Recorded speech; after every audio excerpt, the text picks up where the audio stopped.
તો હાલ ખબરોમાં આગળ વધીએ સુરતની વાત કરવામાં આવે, જ્યાં સુરતના વાછા વિસ્તારના ધારાસભ્ય કુમાર કનાની દ્વારા મનપા કમિશનરને પત્ર લખી શહેરના વિકાસના કામો અટકાતા હોવાનો મુદ્દા ઉઠાવવામાં આવ્યો છે।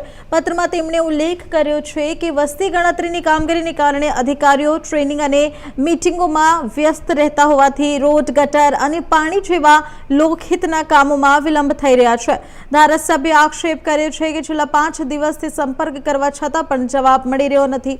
સાથે જ ચોમાસા પહેલા જરૂરી વિકાસ કામો ઝડપથી પૂર્ણ કરવાની માંગણી પણ કરવામાં આવી રહી છે।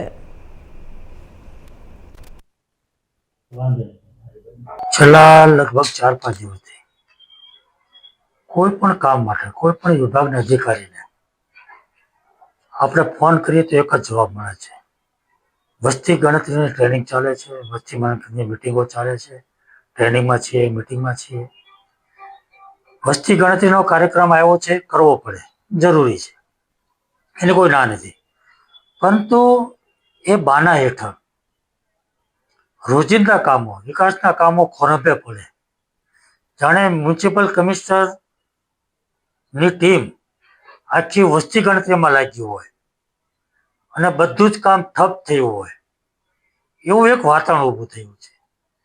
વસ્તી ગણતરી થાય બરાબર છે, પરંતુ એનો મતલબ એવો નથી કે મ્યુનિસિપલ તંત્ર આખું ખોરંભે પડી જાય, ઠપ થઈ જાય।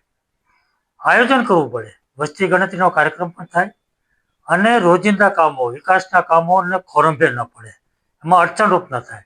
ચોમાસું માથે છે, પ્રી મોન્સૂન કામગીરી શું થવાની છે? અનેક સોસાયટીની અંદર વિકાસના કામો, ડ્રેનેજના, પાણીના, રોડના કામો ચાલુ છે, ચોમાસું માથે છે। જો સમયસર પૂર્ણ ન થાય તો સોસાયટીમાં લોકો જઈ ન શકે એવી પરિસ્થિતિનું નિર્માણ થવાનું છે। ને એટલા માટે મેં સાવચેતી રૂપે મ્યુનિસિપલ કમિશનરને એક પત્ર લખ્યો છે કે વસ્તી ગણતરીના કાર્યક્રમને કારણે તંત્ર ઠપ ના થાય, વિકાસના કામો, રોજિંદા કામો ખોરંભે ન પડે અને સમયસર પૂર્ણ થાય, સમયસર કામો થાય, એ માટે મેં એમનું ધ્યાન દોર્યું।